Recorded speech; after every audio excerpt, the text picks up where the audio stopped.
Haleluya, shalom Bapak Ibu Saudara. Saya percaya kita semua dalam keadaan baik dan luar biasa ya. Nah, kita langsung kepada apa yang jadi pesan Tuhan buat kita, buat saya, Bapak Ibu dan Saudara di minggu ini. Judulnya adalah sebuah pilihan nih Bapak Ibu Saudara ya. Kalau mau dibilang ini sebuah peringatan, ya artinya tujuan untuk mengingatkan kita ya. Judul pesannya adalah rencanaku atau rencanamu ya. Kalau Tuhan yang ngomong, kunya adalah ku Tuhan gitu ya. Rencanaku atau rencanamu. Tapi kalau ini kita yang bicara, ini bahwa rencana kita atau rencana Tuhan. Nah Bapak Ibu Saudara, bukan sebuah kebetulan ya kalau saya renungkan pesan Tuhan ini kok datang di awal tahun. Ya bukankah biasanya awal tahun orang membuat perencanaan. Di awal tahun orang membuat proyeksi untuk apa yang akan dia lakukan di sepanjang misalnya tahun ini 2021. Mungkin ada orang-orang yang merencanakan apa yang dia lakukan, apa yang dia akan lakukan di 2021 ya. Setelah kita tahu bahwa ternyata apa yang terjadi di tahun 2020 kemarin kan banyak sekali rencana-rencana orang yang gagal. Banyak sekali rencana-rencana banyak perusahaan menjadi tidak tercapai ya. Bayangkan semua orang turut merasakan masa-masa pandemi seperti itu Bapak Ibu ya. Nah, maksud daripada pesan ini adalah gini, apa yang kita mau rancangkan, apa yang kita mau rencanakan di 2021 ya, memang segala sesuatu memang harus dirancangkan, direncanakan terlebih dahulu. Tetapi pertanyaannya, apakah ini rencana diri kita sendiri yang lahir dari pemikiran kita, apa sebuah rencana yang memang selaras dengan apa yang Tuhan mau rencanakan buat kita Bapak? Itulah sebabnya kalau pesan ini datang di awal tahun, ini artinya sebuah pemikiran yang diberikan pada kita untuk yuk mulai kita, kalau memang mau merencanakan sesuatu, mari kita datang kepada Tuhan yang punya rencana atas kehidupan kita ya. Nah Bapak Ibu Saudara, pesan ini sebetulnya simpel sih ya, mengingatkan bahwa segala sesuatu konsultasikan dahulu dengan Tuhan ya. Oke, Yakobus 4 ayat 14. Oke, kita baca semuanya bergantian ya, dari ayat 13 sampai ayat 17. Judulnya adalah jangan melupakan Tuhan dalam perencanaan ya. Jadi Yakobus pasal 4 ayat 13 sampai 17 ini adalah bicara tentang perencanaan. Apa yang Yakobus serukan kepada orang-orang di masa itu adalah banyak yang ternyata orang-orang Yahudi pada waktu itu yang merencanakan segala sesuatu menurut apa yang mereka pikir benar, menurut diri mereka sendiri. Saya mau ajak kita baca bergantian mulai dari ayat 13 sampai 17. Saya ayat 13, kemudian Bapak Ibu bergantian. Jadi sekarang hai kamu yang berkata, hari ini atau besok kami berangkat ke kota Anu, dan di sana kami akan tinggal setahun dan berdagang serta mendapat untung. 14.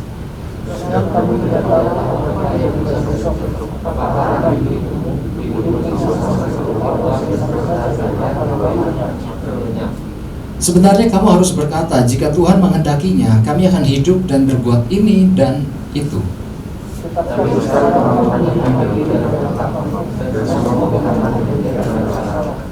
Nah 17. Jadi jika seorang tahu bagaimana ia harus berbuat baik, tetapi ia tidak melakukannya, ia berdosa. Nah Bapak Ibu Saudara, latar belakang daripada surat ini kalau kita mau tahu ya, biasanya kalau kita pengen ngerti apa yang terkandung di dalam ayat demi ayat, kita cari tahu dulu tuh surat ini ditujukan buat siapa. Surat ini ditujukan oleh Yakobus ya. Yakobus yang dimaksud itu adalah saudara ya, anak Maria, saudaranya Yesus itu kan.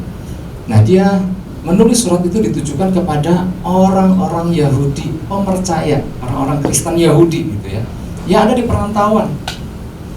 Mereka adalah orang-orang Yahudi yang sedang mengalami aniaya. Yang dimaksud aniaya itu gak selalu lagi digebukin orang atau lagi disiksa, bukan itu. Yang dimaksud aniaya lagi orang-orang yang lagi mengalami kesusahan. Orang-orang yang termasuk juga di dalamnya adalah orang lagi mengalami penderitaan. Nah di saat Yakobus mendengar tentang adanya penderitaan-penderitaan yang dialami oleh orang-orang Yahudi, maka dia menulis suratnya ditujukan kepada mereka semua itu. Nah tujuannya adalah Yakobus mengingatkan bahwa inilah saatnya di mana mereka harus kembali datang sama Tuhan.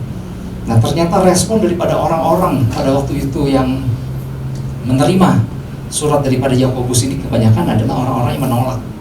Karena mereka pikir mereka punya pemikiran sendiri. Mereka adalah orang-orang yang bukan orang-orang bodoh.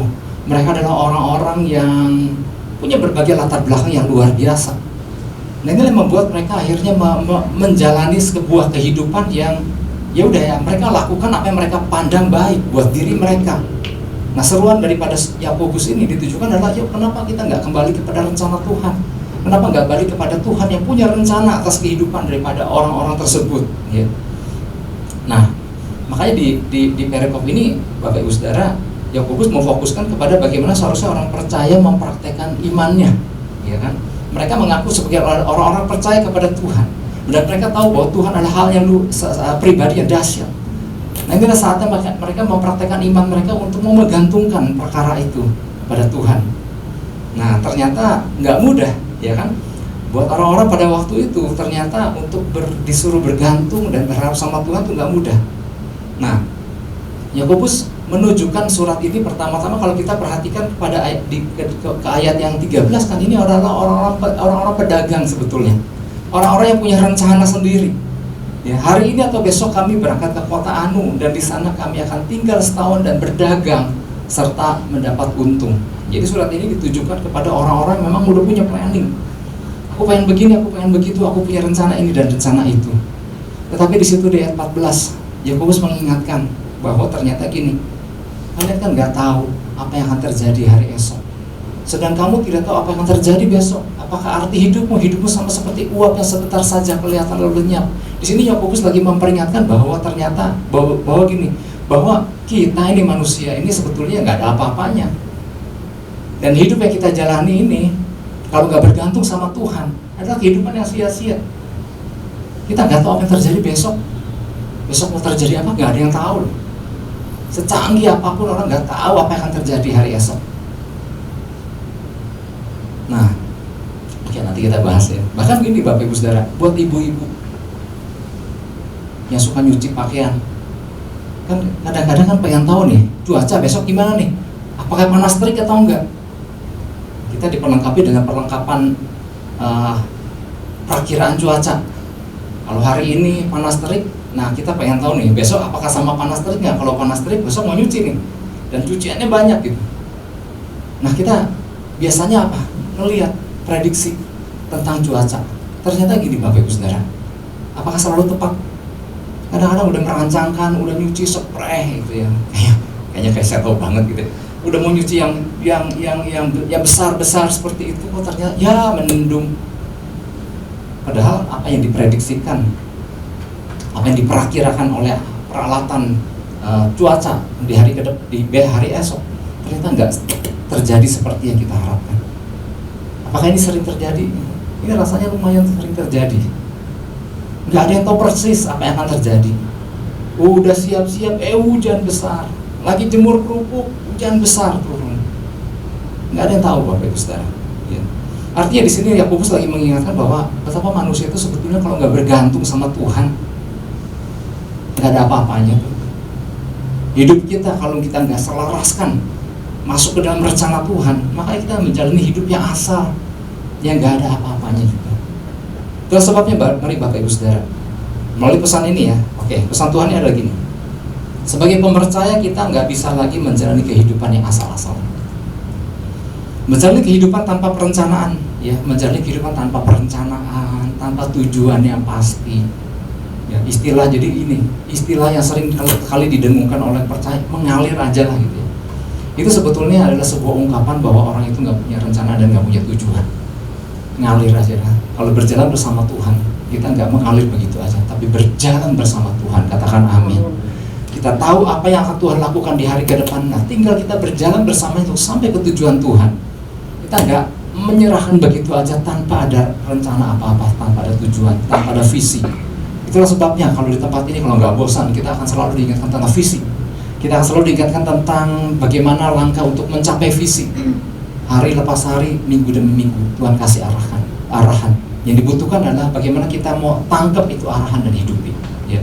Nah minggu ini pesannya adalah gini, rencanaku apa rencanamu, kata Tuhan. Nah ini kan sebetulnya kan Tuhan agak-agak negur, agak-agak memperingatkan, tetapi ini masih awal tahun, jadi Tuhan lagi ingin memperingatkan kita. Yuk, mau pakai caramu atau pakai caraku?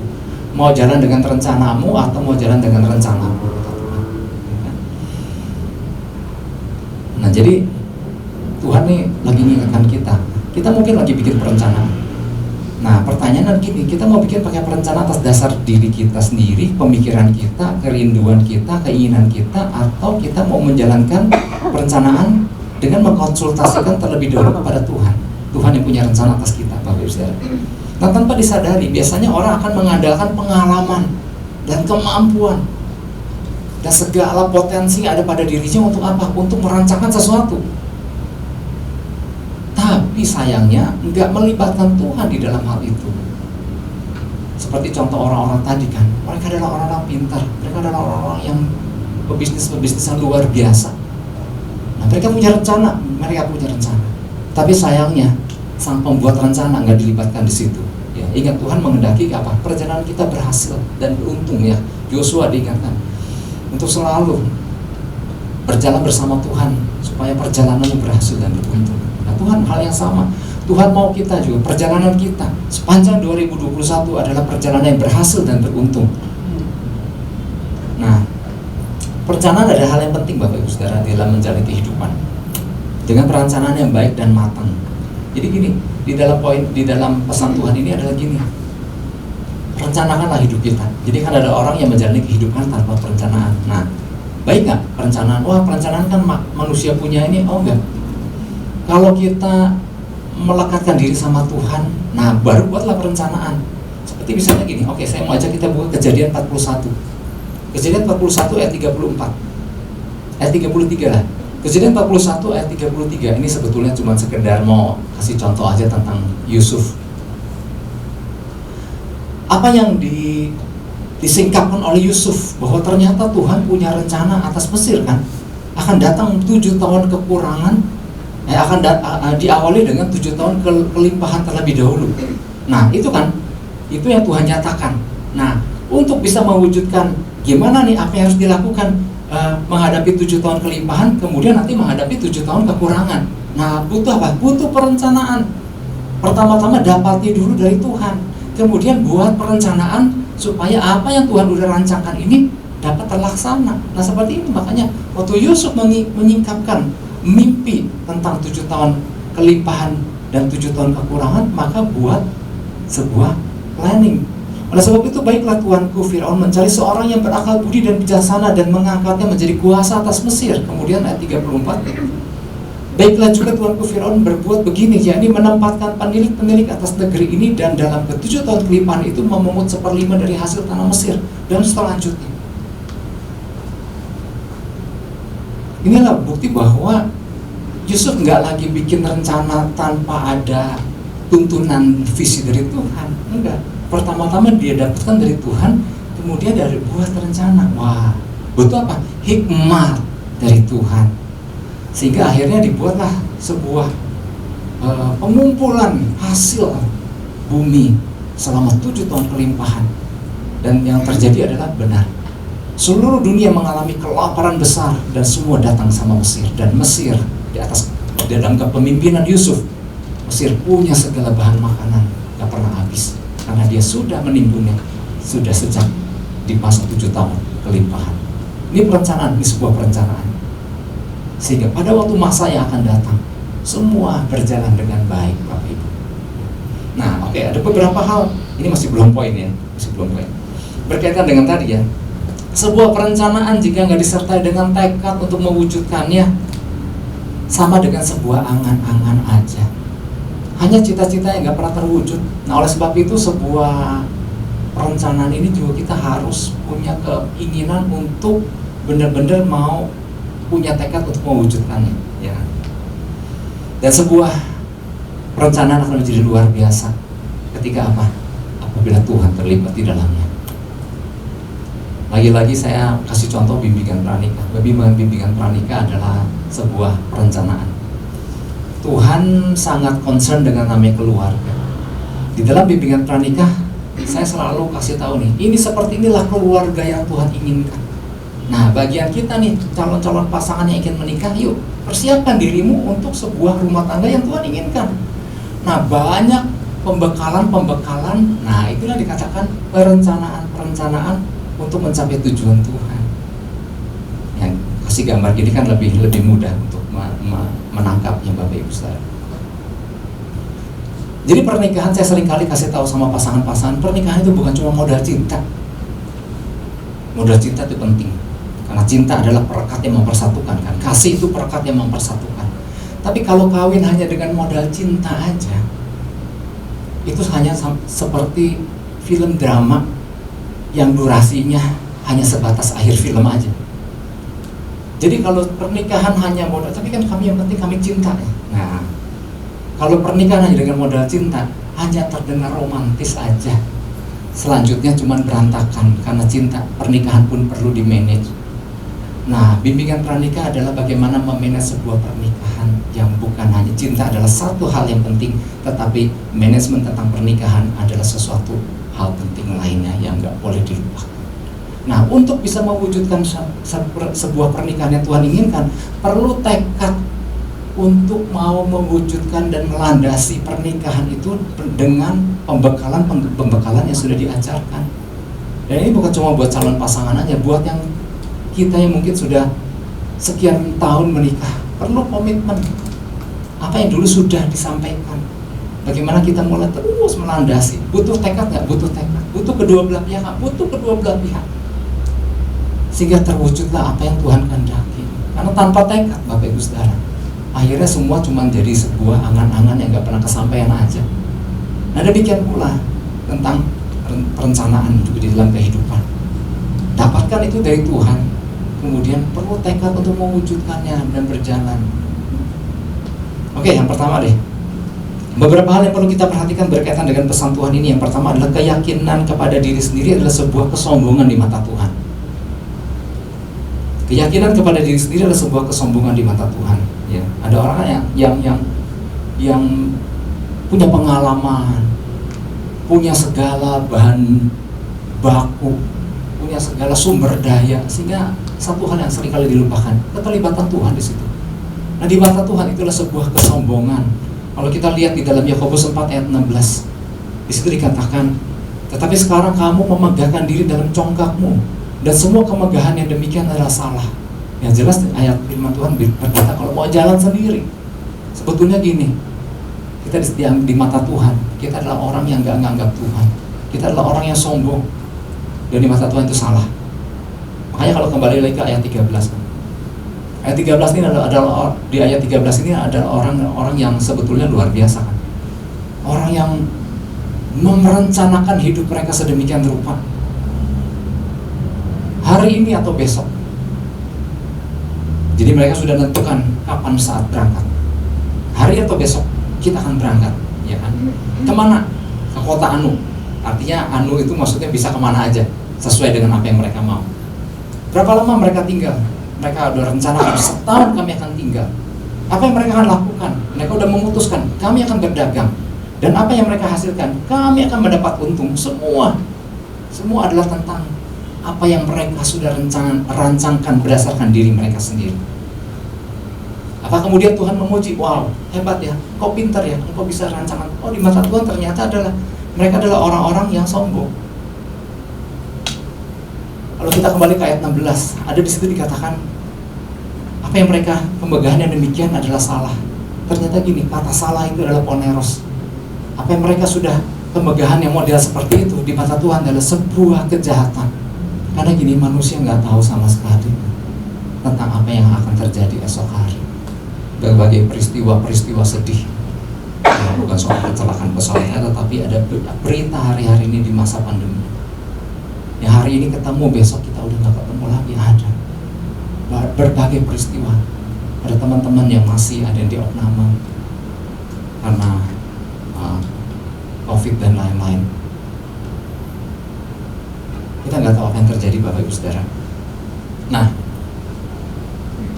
manusia bukan dilahirkan ya. Tuhan menciptakan manusia menurut gambar dan rupanya. Artinya manusia diciptakan dengan sesuatu yang luar biasa, dengan segala potensi, dengan segala akal pikiran yang luar biasa.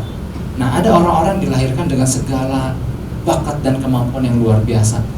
Dan itu nggak salah dengan itu, tetapi seringkali akibatnya karena merasa bisa, merasa pintar, merasa punya segala-galanya. Nah, sehingga mereka adalah orang-orang yang menjadi overconfidence. sehingga mereka tidak melibatkan Tuhan. Tapi ya juga ada orang-orang dilahirkan dengan keadaan yang kurang beruntung. Mereka adalah orang yang akhirnya lahir dengan segala kondisi yang serba minim, serba ragu-ragu, nggak berani ambil keputusan, sehingga akibatnya gini, bergantung kepada keputusan orang lain, takut ambil keputusan. Nah, dua hal ini adalah ternyata berujung dengan apa?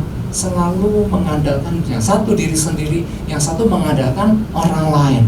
Nah, yang Tuhan inginkan apapun kondisi kita dilahirkan dan seperti apa jadinya, tetap semua mesti berujung kembali kepada Tuhan yang punya rencana atas kehidupan kita, Bapak Ibu Saudara. Karena kalau enggak, akhirnya sama. Di mata Tuhan adalah kejahatan. Ingat dosa, kejatuhan manusia, Bapak Ibu. Waktu di Taman Eden, apa yang membuat Adam Hawa jatuh? Keputusan diri sendiri. Padahal Tuhan udah kasih arahan, padahal Tuhan udah kasih petunjuk. Cuma kejatuhan manusia dalam dosa waktu mereka memutuskan dengan keinginan mereka sendiri. Nah, Bapak Ibu Saudara, di zaman yang serba modern ini boleh dikatakan orang semakin jarang datang mengkonsultasikan diri sama Tuhan. Doa ya doa, tapi doanya adalah doa umum, bukan doa yang datang mencari Tuhan dan mencari jawaban sama Tuhan. Di zaman sekarang ini banyak sekali sarana yang dipakai untuk membuat keputusan, pintaran, pengalaman, kekuatan, kecanggihan teknologi, dan lain-lain. Uang, kekayaan, semua adalah bahan dasar yang orang pakai untuk mendasari keputusan yang mereka lakukan, Bapak Ibu Saudara. Zaman sekarang komputer udah begitu canggih. Ya, mau nanya kan udah nggak sekarang kan udah nggak usah buka komputer lagi ya Pak, nggak usah buka internet lagi. Ada alat yang di rumah yang selalu terbuka, yang tinggal kita ngomong, nggak usah cari komputer, tinggal kita ngomong. Aku mau makan kemana? Nah, komputer di tengah-tengah rumah kita itu bisa bicara. Oh, kalau makan di daerah sini, alamatnya di sini, itu udah ngomong sendiri. Tinggal dikasih bentuk manusia aja jadi robot itu. Nah, dari nanya alamat, nanya nomor telepon, nanya cuaca, berita hari ini apa? Dia ngomong sendiri, berita yang terjadi hari ini adalah ini. Nah, kemudian tinggal gini, aduh lagi galau nih, apa yang harus saya lakukan? Dia ngomong juga. Betapa canggihnya teknologi hari-hari ini, sehingga gini, orang gak perlu Tuhan. Banyak manusia yang udah gak butuh Tuhan lagi. Tetapi gini Bapak Ibu Saudara, gak ada yang tahu tentang hari depan, hari esok. Pentingnya kita berjalan dengan pribadi yang tahu hari esok. Dan siapa satu-satunya pribadi yang tahu tentang hari esok? Adalah Tuhan. Nah, orang yang gak butuh Tuhan dikatakan mereka adalah orang congkak. Nah, kata congkak, alsonea adalah gini, adalah orang yang membual kayak tukang obat. Jadi orang yang gak butuh Tuhan sama dengan tukang obat yang cuma bisanya membual. Jadi ternyata gini, orang yang lagi merencanakan hal segala sesuatu tanpa melibatkan Tuhan, gak lebih dari tukang obat yang lagi membual. Dan dia merasa bahwa obatnya adalah obat nomor 1, kecapnya adalah kecap nomor 1. Kalau lucu sekali ya, pandangan dunia timur ya, William Barclay pun bilang bahwa di dunia barat pun istilah ngecap kayak tukang obat, di Indonesia pun disebutnya ngecap kayak tukang obat. Artinya sama semua ya, seragam ya. Kalau bilang membual kayak tukang obat, semua yang ngerti bahwa ternyata gini, orang-orang yang nggak melibatkan Tuhan sama ya dengan ngomong kosong, sama dengan ngomong besar tapi nggak ada isinya. Kalau tokoh di Alkitab ada satu namanya Petrus. Petrus sudah bilang, biar semua tergoncang imannya, aku sekali-kali nggak pernah tergoncang. Nggak lama dia menyangkal 3 kali. Artinya orang yang hanya mengandalkan kekuatan dan kemampuan diri sendiri, sama aja dengan orang yang membual. Oke, itu yang pertama saudara, kita mau selesaikan. Sekarang masuk ayat yang kedua, poin yang kedua. Nah, yang tadi kan, keyakinan kepada diri sendiri adalah sebuah kesombongan. Nah, oleh sebab itu yang kedua ini adalah keyakinan kepada diri sendiri harus diubah menjadi keyakinan akan Tuhan. From self-confidence to God's confidence. Yakobus 4 ayat 15. Yakobus 4 ayat 15 bilang begini, sebenarnya kamu harus berkata, jika Tuhan menghendakinya, kami akan hidup dan berbuat ini dan itu. Nah, ini yang dimaksud. Cuman kalau di dalam kalimat bahasa Indonesianya kadang-kadang kan kayak kita kayak udah punya rencana, kemudian datang sama Tuhan untuk mengesahkan. Nah, ini seringkali yang terjadi kan. Tapi maksud daripada kalimat itu bukan ini, bukan seperti itu. Nah, yang terjadi dalam kehidupan orang percaya kan begitu kan.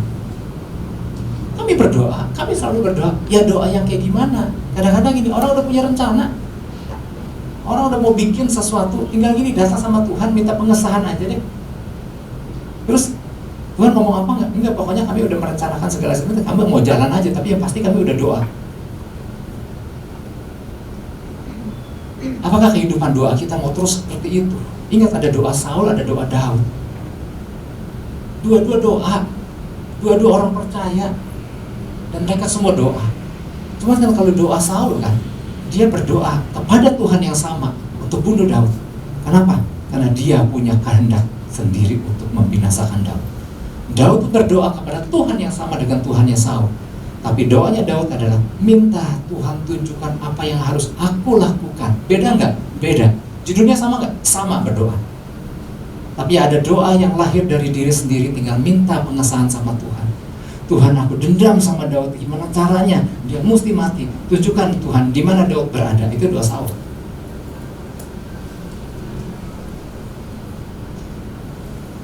Nah, dimaksud Yakobus adalah gini Bapak Ibu Saudara.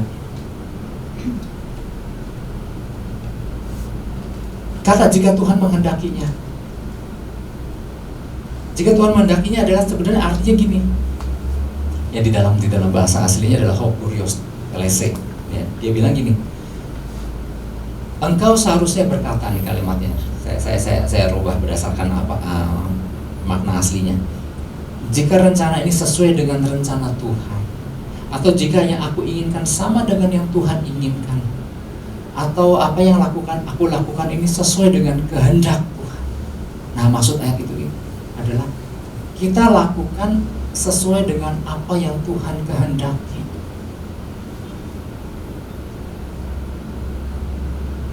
Maka baru aku akan berbuat ini dan itu.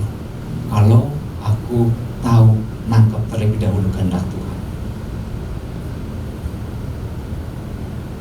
Nah, apa yang harus kita lakukan Bapak Ibu Saudara? Gak ada jalan lain kecuali datang sama Tuhan yang punya rencana atas kehidupan kita.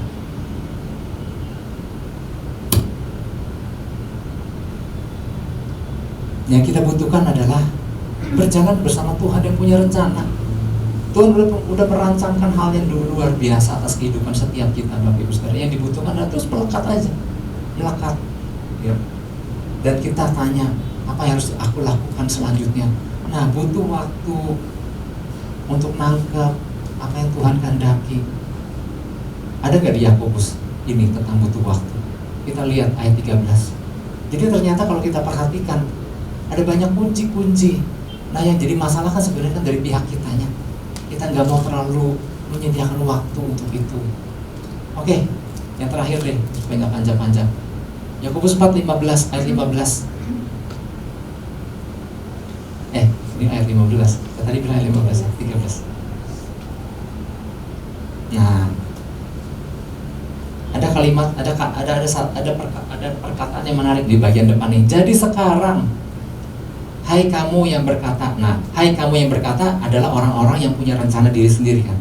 Nah, tapi didahului dengan kalimat jadi sekarang. Kalau dalam bahasa Inggrisnya kan come now gitu ya. Tapi dalam bahasa aslinya agenun. Sediakan waktu sebentar. Siapkan waktu sejenak untuk konsultasikan dulu dengan Tuhan. Hai orang-orang yang punya rencana atas diri sendiri. Jadi ternyata Yakobus mengingatkan, kenapa nggak siapkan waktu? Kenapa nggak beri waktu untuk merenung? Kenapa nggak beri sedikit waktu? Aduh, sampai mintanya juga banyak-banyak. Kenapa nggak beri sedikit waktu untuk datang dan mengonsultasikan segala sesuatu untuk apa yang mau kita lakukan? Yang pasti kita nggak akan salah datang sama Tuhan dan kita nantikan apakah inikah yang Tuhan kehendaki. Seperti Yusuf tadi kan, dia dapat dulu dari Tuhan bahwa oh ternyata Tuhan punya rencana seperti ini.